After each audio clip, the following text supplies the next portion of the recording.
Hey, what's up YouTube? It's Nico. I've been using the Unifi Protect security cameras for a while now, and I'm excited to say Ubiquiti is adding some new stuff to their Protect lineup.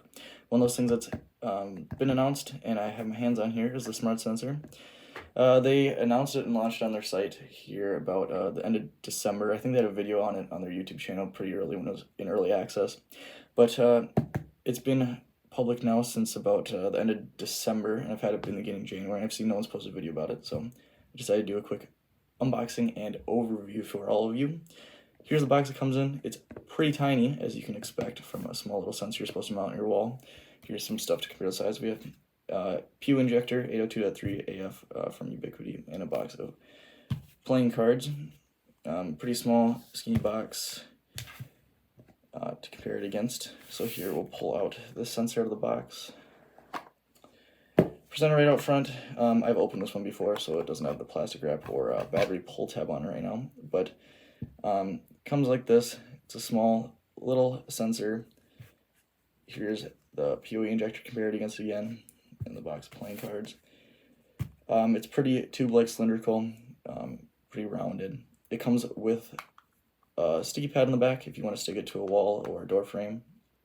It can be replaced. This can be taken off and used. You can screw it into the wall as well.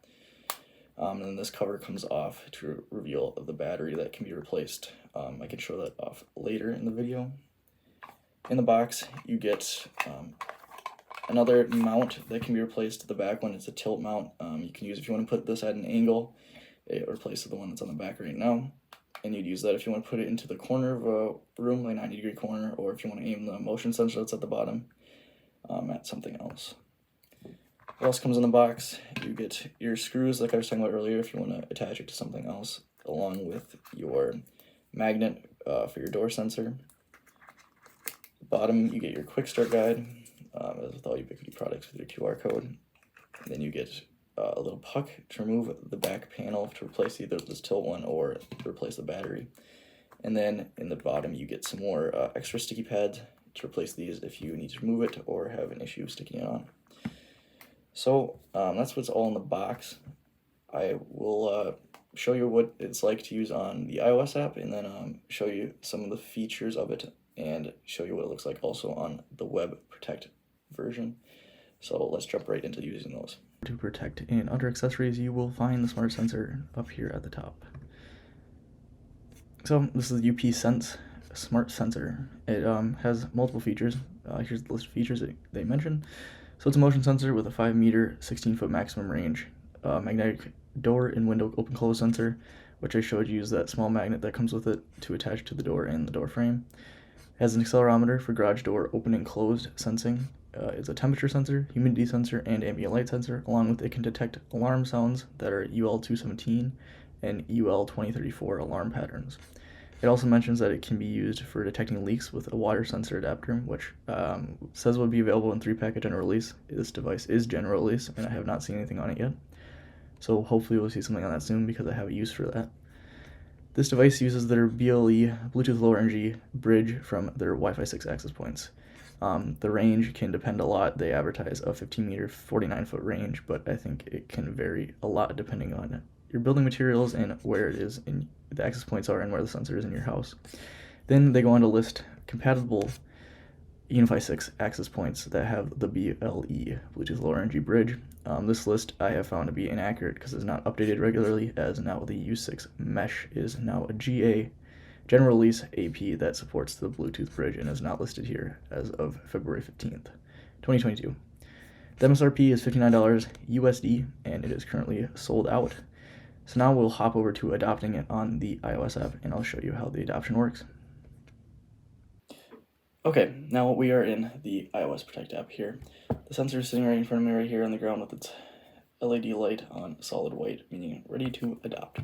So it popped right up here in the bottom of my app. It's telling me my current distance from the device. I believe that is telling me from the AP it's connecting to because it is sitting right next to my device, so it's not far. Gives you a MAC address of your sensor, and then it gives you your connection to the device. Right on the street, click Add. It is then going to ask for a name for a sensor. I'm going to call it Main Room, as it's going in the main room of my house here.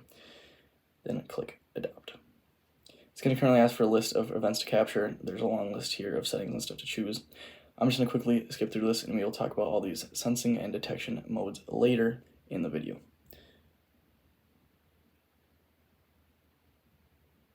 It's then going to give you, it's going to tell you mount vertically on the wall as shown below.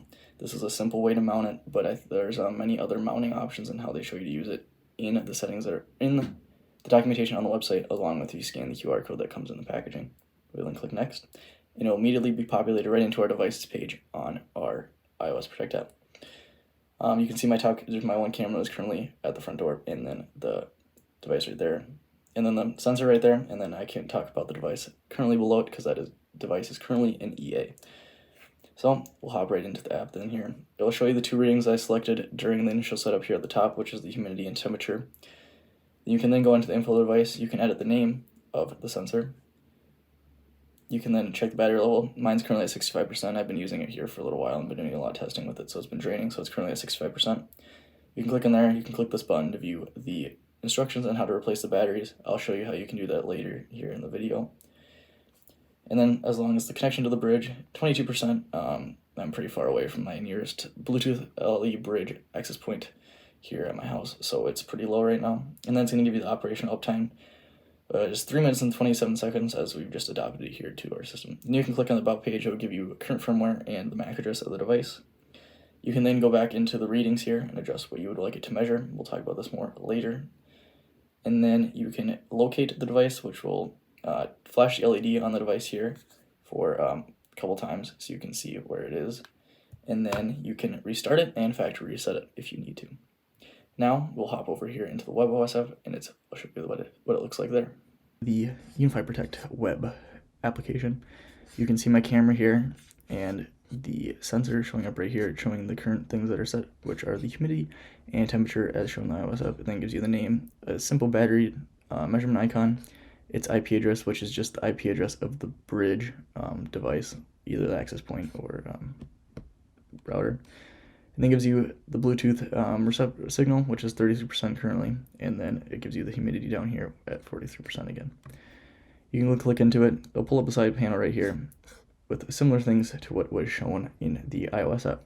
So you got your humidity, your temperature, it gives you your model, your firmware if it's up to date, its current uptime, the name, its status, its battery status, its connection to your nearest Bluetooth low energy bridge, the operational uptime, and its hardware revision.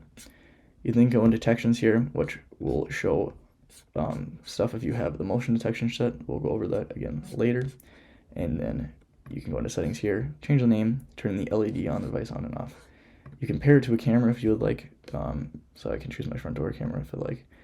And you can go into the events to capture again, and you can flash LED again, restart it, or unmanage the device.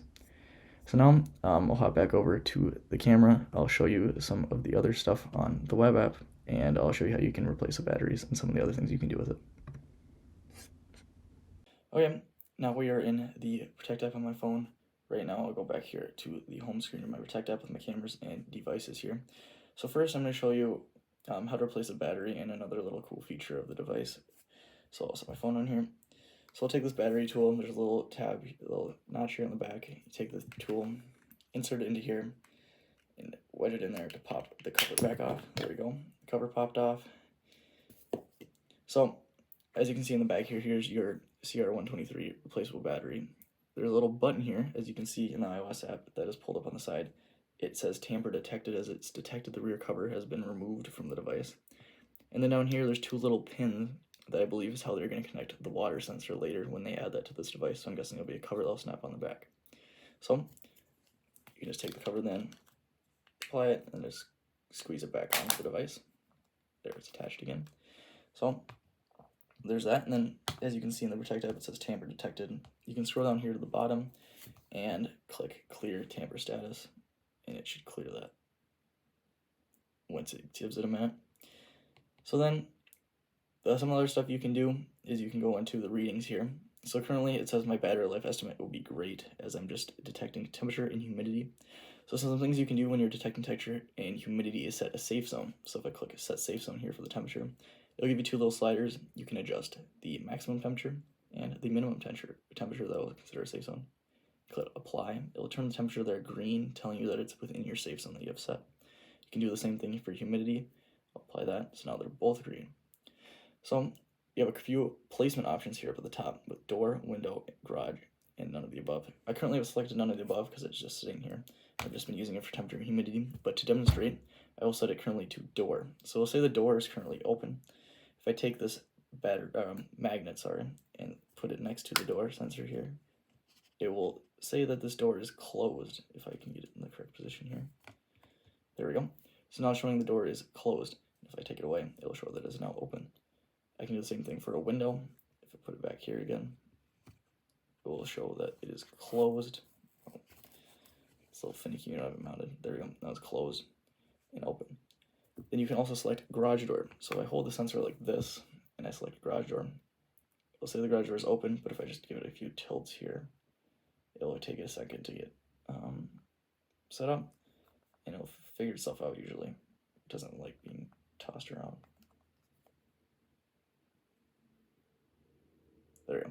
So now it's showing it's closed, and if your garage door is to open, it'd be hanging upside down, it'd be open. So I'm going to set it back to none of the above. So then you can also select motion. You can set your sensitivity here in the app, and then I'll show motion here. You can also select light, and select a safe zone of how many lux you want the light to be. Apply that, and then the alarm you can also set there, and it'll show that. So currently here, as you can see, I've just selected all those, and it's saying my battery estimate is poor with everything turned on, but it's saying there's no alarm detected. 156 lux of light. Motion was detected less than a minute ago as I'm moving in front of it currently right here. And then the temperature and humidity as shown before. So those are those things. I don't really have a way of testing the alarm because I don't have any alarms that are compatible with the current, what it lists as compatible alarms. The lux lighting is right there. So it's currently out of the safe zone. As you can see, it's red. I'm showing that one right now. If I adjust, as it just went dark there, it's now 84, but if it's 102, it's above into the red. So there's that. I'm just going to turn these back off and set it for what I currently have it set for. So there you go. Back to the temperature and humidity settings. So thank you all for watching. That was the Unifi Smart Sensor. If you want to have any other questions or stuff, leave stuff down below. I've been messing around with this thing for a while, so I can try to answer those questions if you have any. And then let me know if you want to see any other Ubiquiti stuff, because I got a lot of stuff sitting around. Especially I got 6 mesh access points that's sitting over here, along with some other cameras and stuff if you want to see those.